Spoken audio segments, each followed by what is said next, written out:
Top, you know, it was like, you know, watching your locks drop on the floor, you know, it took me ages to grow that.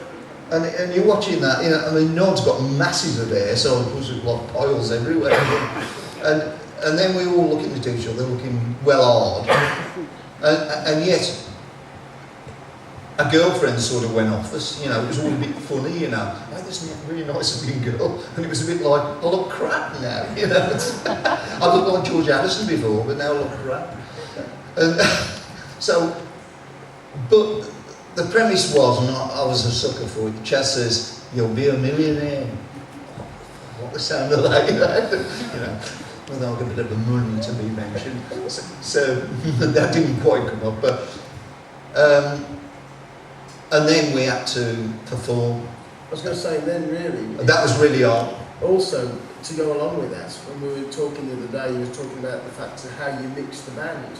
Yeah. Which I would have thought, going with your look, the actual wall of sound that you created, because of course you actually try to put a bit of all of the members of the band through the back line. Yeah. So no matter where you were in the audience, you know. We used to do a thing where you, anybody's into amps will know what I'm on about here. In order to have a wall of sound, you see when you see bands now, there's a bass player, there's a guitarist there, there's a rhythm here maybe, something like that, or keyboard player. It's usually quite separated with monitors. Now in those days we never had monitors. In fact we never heard each other half the time. So the idea was that if we, say for instance Nod had got one AC30, I'd have one of his speakers, right? Then he'd be in the other speaker. And then over the other side of the stage would be Nod's rhythm and me. And so Jim would have that, and then Jim would have a speaker on my side. So actually the sound was the same that side as it was that side, because you didn't have a PA, which was really blasting all the backing through. We just played together as a group, like a pub group, right? And the sound would just come off the stage. It wasn't coming through a system at the side. We just had two columns for vocals, and that's all that came out of there. And we never used to hear Nod, so we never even knew whether he was in tune or out. So we never heard his voice anyhow. He had that voice. He had to get over us. And because it'd be like, well, what's he like? And we don't know what it sounds like. We never hear him. But we used to do these harmonies, and used to, a bit like the Beatles, you'd have two persons on one mic singing together.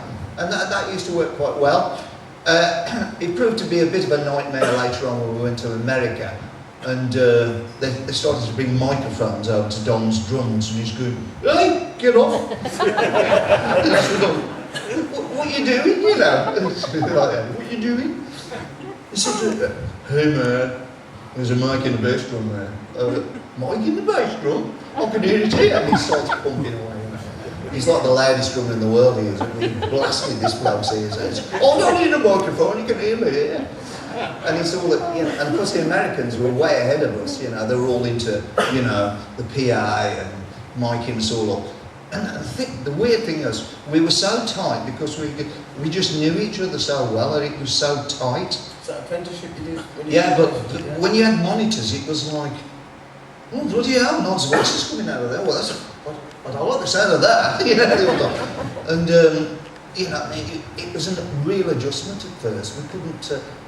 We'd been so used to just whacking out cornfield and noise. I mean, even in the early tours that we did with the Eurolot tours, I think that we were just slowly getting into the PA bit, you know, where it all came out the sides, you know, and the monitor systems. I mean, obviously we all do it now, but in those days, I think that's what was great, because I think, like the Beatles, when they played the Cavern, they wouldn't have had separation. They just played together like a group, you know, like the Ollie and the Crickets, you know. And that's what's really fabulous about those early records, because like Elvis and them lot, you just go in the studio and you could just mic them all up in the one room and they just play. Well, they record now, not 45 minutes. Oh yeah, you could. I mean, I think the Beatles did record an album in the afternoon, you know. It wasn't all about like, you know, hey man, let's get the drum machine and, you know, like, we spent ages on the snare drum sound, you know. You know, we wouldn't be doing things like that. I mean, the snare drum sound doesn't make a record anyway, but, I mean, Chas Chandler, when we used to record our early records, you know, I mean, 'Cause I Love You, for instance, I mean, as I said to you, we didn't want that out, but I sat in his office and we were all sitting there, adamant we weren't going to have it out. We wanted a rock song to follow, Get Down, Get With It. And you know, sometimes when something's really you're really wrong. It's a bit like, you know, they say about a blade of grass that survives if it blows in the wind, but if it stands still, it can break. And it was just like, if it didn't go with the flow, it would have been wrong. And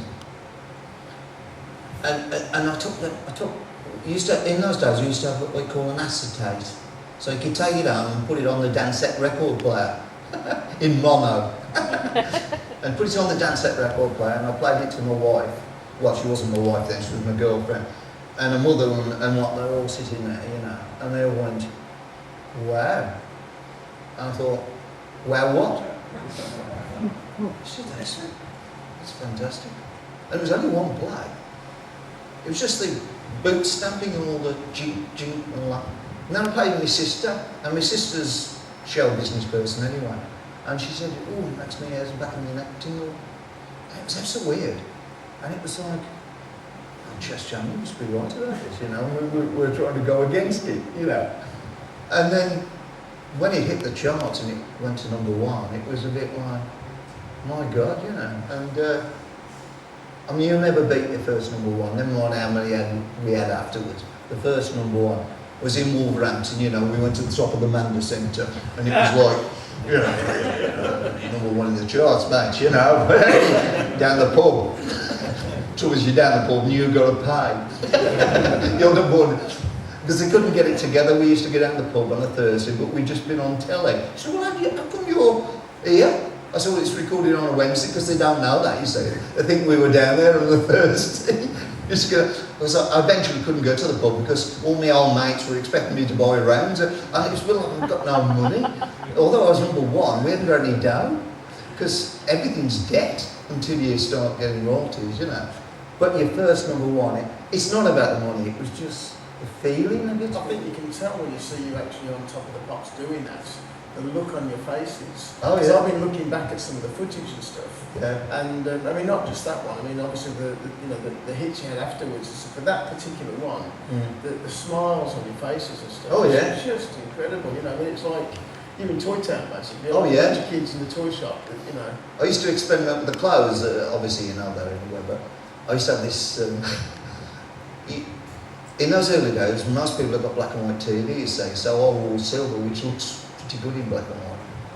But before I had my first silver jacket, if you look at very, very early Top of the Pops, you'll see me in a kind of long, silvery looking coat, which was actually a woman's. But what it was black. So what I did, I got a spray can, you know, and you spray the cars. And I got it hanging up in the front room of Dad's house. Of course, what I didn't think is when I pulled it away, there was a cable.